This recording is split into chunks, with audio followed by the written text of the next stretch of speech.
육체와 정신과 영혼을 가진 게 사람입니다. 그 몸과 혼이 부서져 버린 걸 보면 만물의 영장이라는 인간이 무엇인지, 인간으로서의 존엄과 가치라는 게 무엇인지 깊은 회의와 혼란에 빠지게 하지.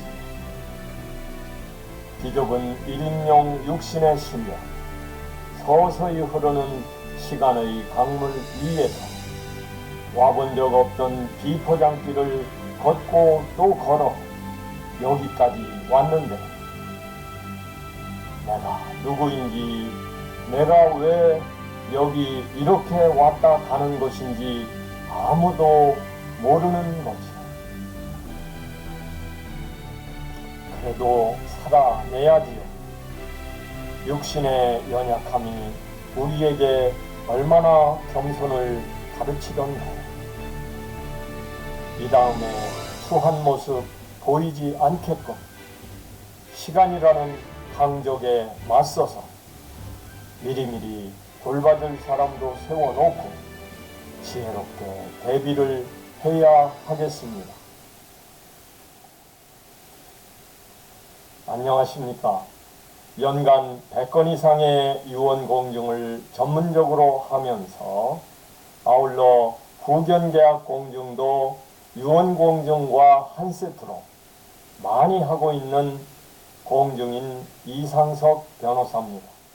치매에 걸려 사람을 못 알아보고 천지분간을 못하게 되면 누가 나를 돌보고 나의 생존이 걸린 피 같은 내 재산은 누가 관리권을 갖게 되나요?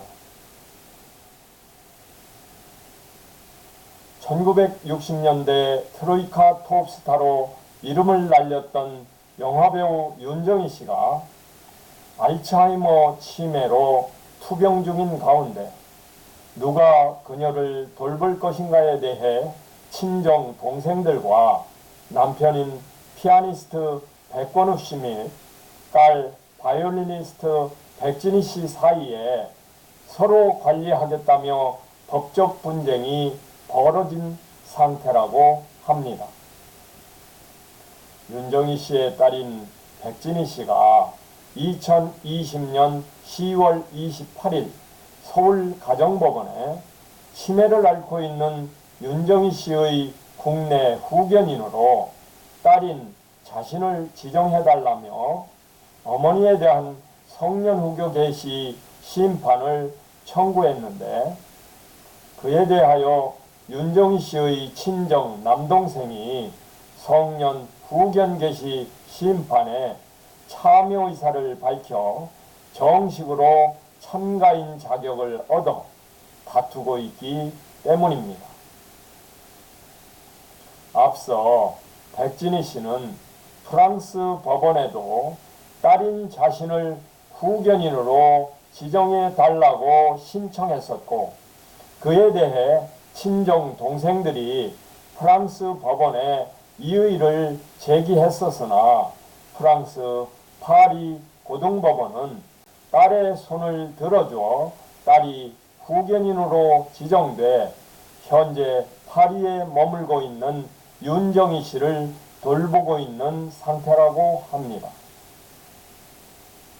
한국에도 윤정희 씨의 재산이 상당히 있기 때문에 윤정희 씨가 의사 능력을 상실한 중증 치매자라면 신상 보호와 재산 관리에 관한 권한을 갖는 후견인이 선임돼야 하므로 재판부는 먼저 윤정희 씨의 정신건강 상태가 어떤지를 확인하기 위해 국립정신건강센터에 정신감정을 의뢰해 놓았고, 아울러 사건 본인인 윤정희 씨를 직접 법원으로 불러 윤정희 씨에 대한 성년후견 게시가 필요한지 여부를 신문하기 위해 서울가정법원 가사 51단독에서 2022년 상반기 무렵으로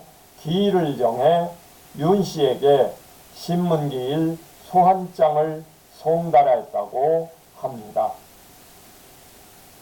본래 성년 후견 제도라는 것이 치매 등 지속적인 정신제약이 있는 사람만 이용이 가능하고, 단순히 어떤 신체적 장애가 있다고 하더라도 정신이 멀쩡한 사람은 성년 후견 제도를 이용할 수 없기 때문에 사건 본인의 정신 상태를 면밀히 살피게 되는 것입니다.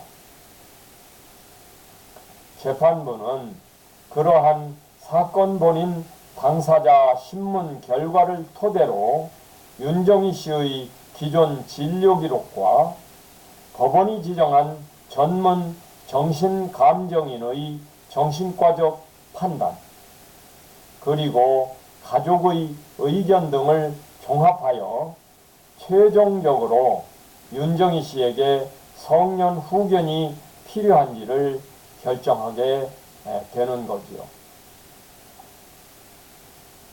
그런데 성년 후견 게시를 청구했다고 해서 법원이 반드시 성년 후견 게시를 결정해 주는 것은 아닙니다.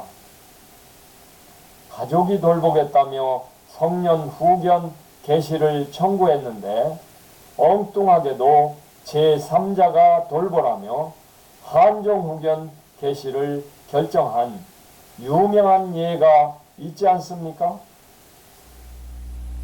롯데그룹 신격호 총괄 회장의 동생인 신정숙 씨가 2015년 12월 18일 신 회장에 대한 성년 후견 게시 심판 청구를 서울가정법원에 접수했었는데, 2016년 8월 서울가정법원은 청구인이나 가족 후견인이 아닌 완전히 제3자인 사단법인 선이라는 곳을 신 회장의 한정 후견인으로 선임하는 결정을 하였었지요.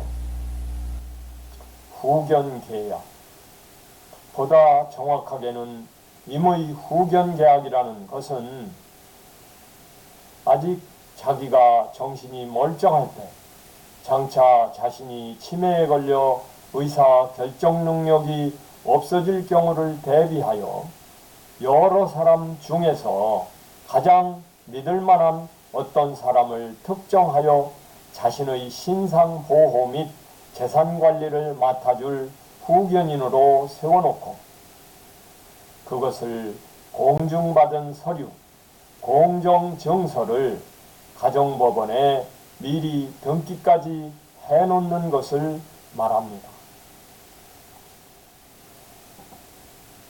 그렇게 하고 나면 나중에 진짜 중증 치매에 걸렸을 때 자기의 뜻대로 자기가 미리 선정해둔 사람이 자기를 돌보게 되는 것이지요. 다른 사람이 그걸 뒤늦게 뒤집어 보려고 아무리 법원에 성년 후견 재판을 걸어봤자 소용이 없습니다. 왜냐하면 법률상 자율적인 임의 후견 계약이 강제적 법정 후견 제도인 성년 후견보다 우선하기 때문이지요.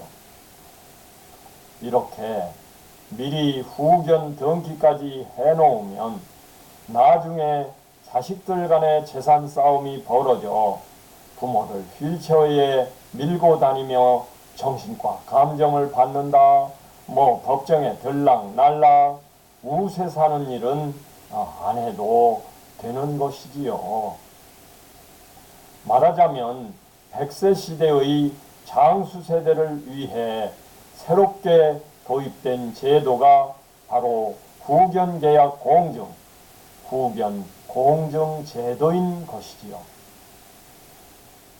그러면 후견 공증을 받으려면 어딜 찾아가야 하나요? 후견 공증을 전문으로 하는 공증인 사무소에 전화하시면 됩니다. 공증사무소에 가면 무엇을 어떻게 해야 하나요? 어려울 것 하나도 없습니다.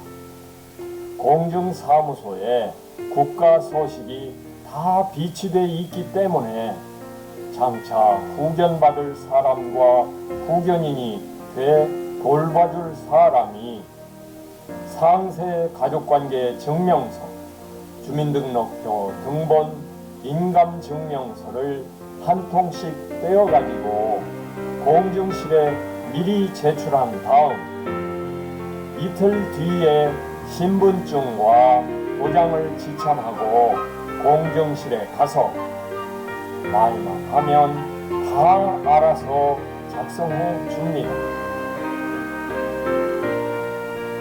공증수수료도 쌉니다. 후견인이 장차 받게 될 후견 수급이 후견인 보수에 따라 38만 8천 원부터 300만 원 사이에서 결정될 뿐입니다. 추가로 드는 비용은 전혀 없습니다. 후견인 보수는 나중에 상속세에서도 비용으로 처리되기 때문에 절세 대체까지 되는 아주 큰 유익도 있습니다. 저렴한 비용으로 100세 시대의 장수 세대를 위한 유비무환의 제도가 바로 후견계약 공증이 아닐 수 없습니다.